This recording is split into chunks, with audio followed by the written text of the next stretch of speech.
When you're in a weak position, just living can be tough. It's the same whether you're out in the world or at home. For someone like me, weak and vulnerable, there's no such thing as a safe place. I was teased, belittled, and used as a stress reliever by everyone around me. By enduring this, I somehow justified my existence. I've waited for a miracle that seemed impossible, enduring pain and suffering. But now, I've decided to stop waiting, lift my head, and walk my own path without looking back. My name is Zoe. I'm 28 years old. For nearly a decade, I've been working in programming, mostly remotely.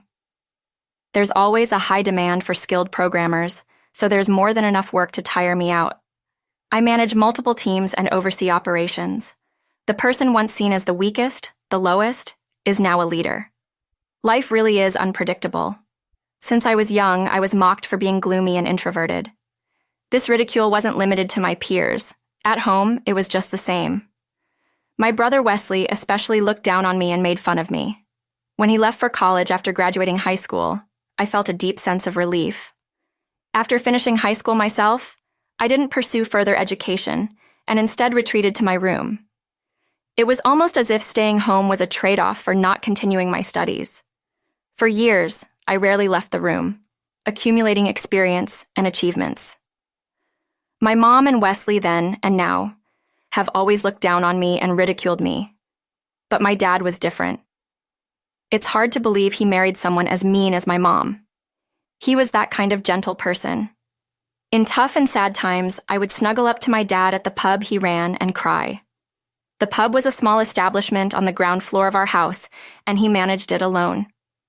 "It's okay, Zoe, just hang in there. Your luck will turn around eventually," he'd say.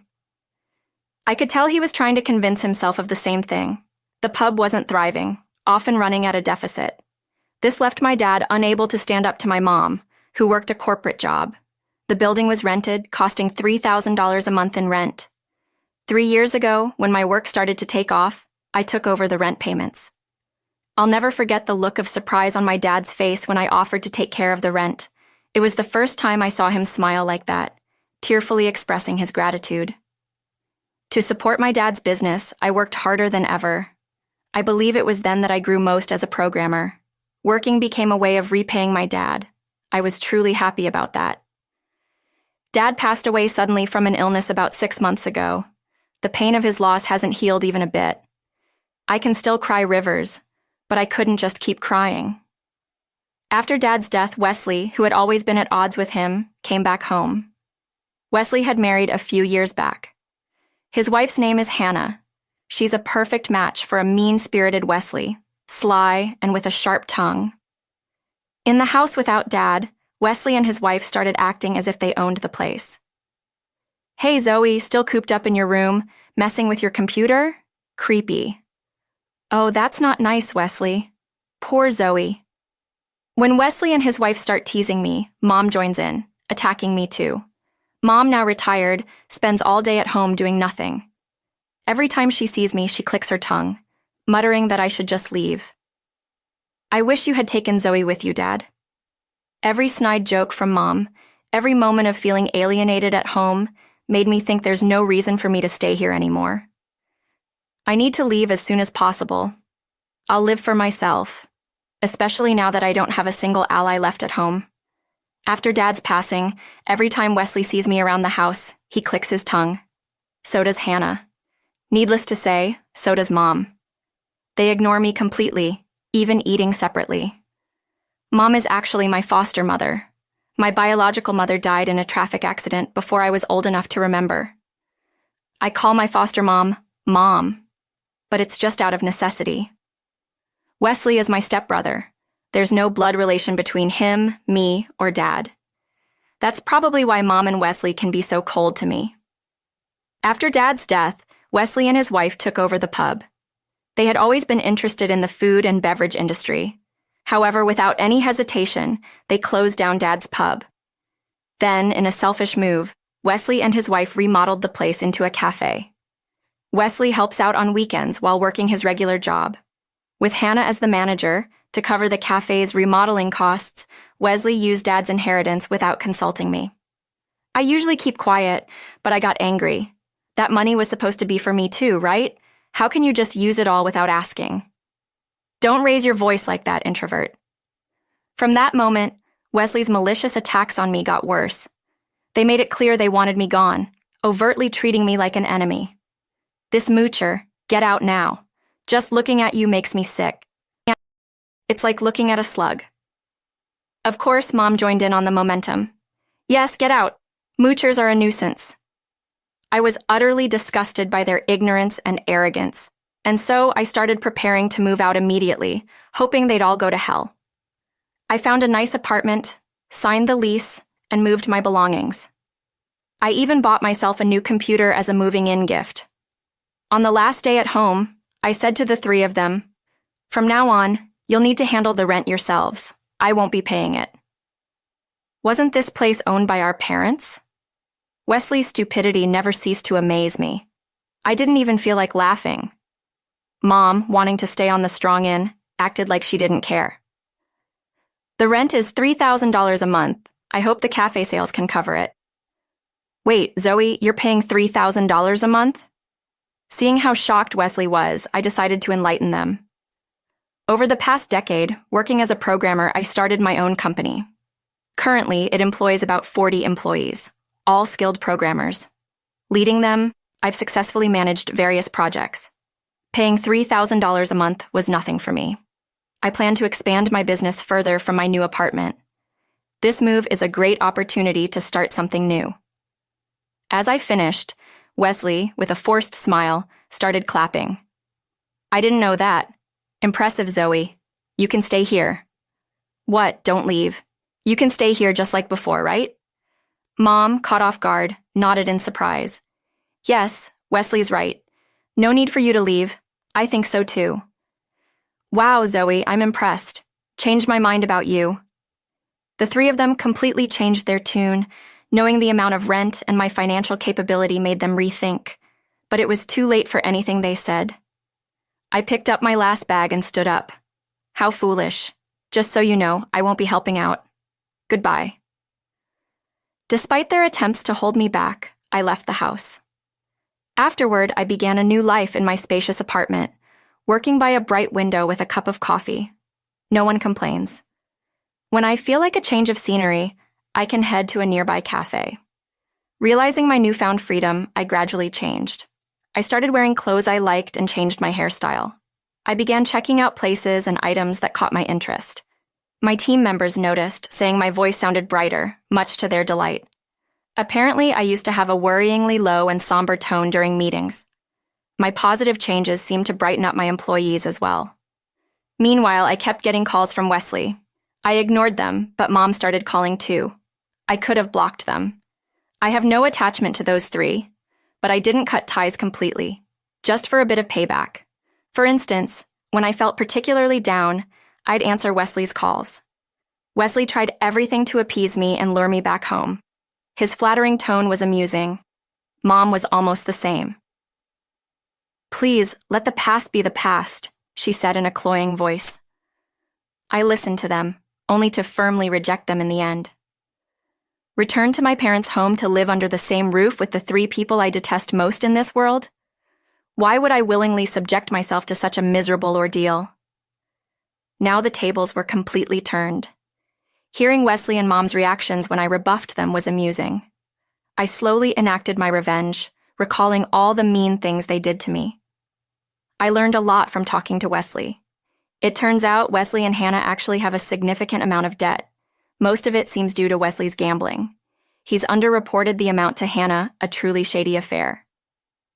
Wesley got hooked on gambling in college. Hannah, uninterested in gambling, just loves shopping. According to Wesley, she has enough clothes, shoes, and bags to open a store. She constantly browses websites and buys whatever catches her eye. No matter how much they earn, it's never enough. A pitiful situation, and in their dire state, they continue their wasteful lifestyle. Utterly baffling. I got more details about Hannah from Mom. Despite living together, she hardly helps with the housework. She only washes her own laundry, leaving almost everything else to Mom. She never cleans, cooks, or tidies up unless told to. Just imagining the tense atmosphere in my parents' home was depressing. Also, the cafe's business was failing, constantly in deficit. Typically, it takes a cafe 6 months to a year to get on track. The funds miraculously obtained through a bank loan were gone in 3 months. They should have prepared at least 6 months' worth of funds. With hardly any customers at the cafe, the home atmosphere was constantly strained. Wesley and his wife's relationship is on the brink of collapse, Mom said, but that's none of my concern. Just support Wesley, then I said coldly before hanging up. Mom kept calling, each time asking me to come back. After all their insults, now they want to pretend it never happened. The audacity. Lately, Mom's been appealing to my emotions. Already in her 60s, she says she's in pain all over and finds daily chores difficult. When I asked if she meant I should come back to do the housework, she hastily denied it. According to Mom, just having me, her close daughter nearby without any reservations, is comforting to her. She says it's enough if I'm just there occasionally helping out. It was clear she was after my money. Of course, I didn't believe her words or feel obligated to comply.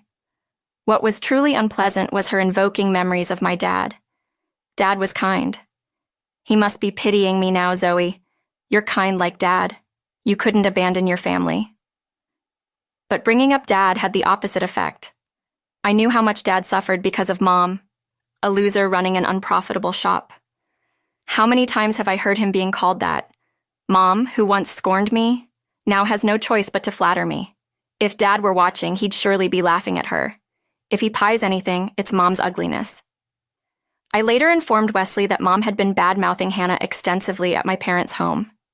A battle between Mom and Hannah erupted. Now Mom apparently calls Hannah a moocher. Caught between the two, Wesley seems to be in a tough spot, though it was 2 months later when Hannah's affair came to light. Apparently, a man had approached her while she was alone in the cafe. The cafe business wasn't doing well, and the relationship with her mother-in-law was terrible. Wesley was in a bad mood too, feeling down for a while. She apparently gave in to the temptation. Naturally, Wesley was furious when he found out.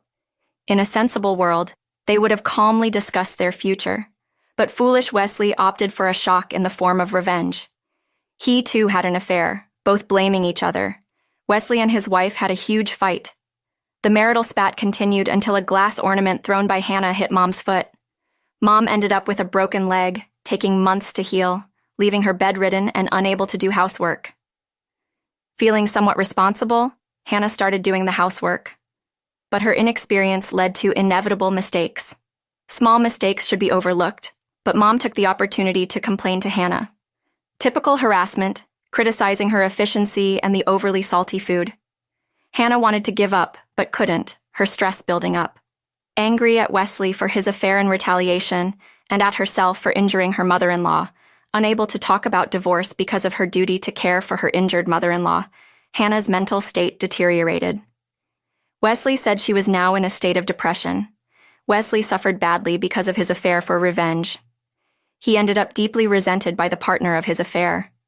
The partner was persistent, calling his home and workplace with harassment. As a result, Wesley had to leave his job. Unable to stay any longer, the settlement for the affair forced him into more debt. Unable to find a steady job quickly, he started working part-time. Warehouse logistics, cleaner, mover, delivery person. He's trying every job that seems feasible. Despite overworking, he says it's better than being at home.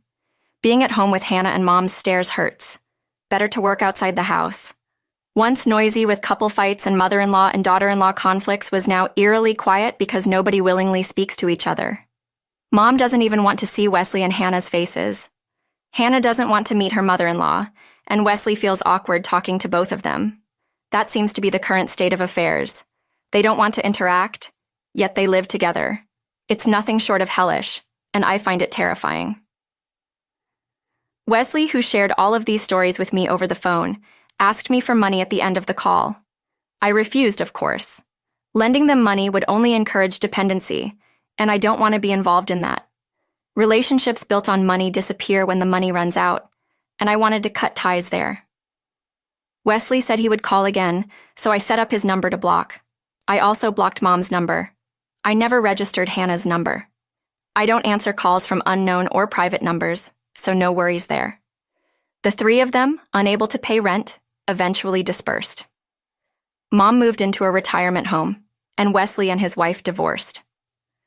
Rumor has it that the building already has a new tenant. No one knows where Wesley and Hannah went. They're probably living modestly somewhere, slowly paying off their debts. As for me, I continue to enjoy my comfortable solo life. Work is going well, and I have a good relationship with my employees.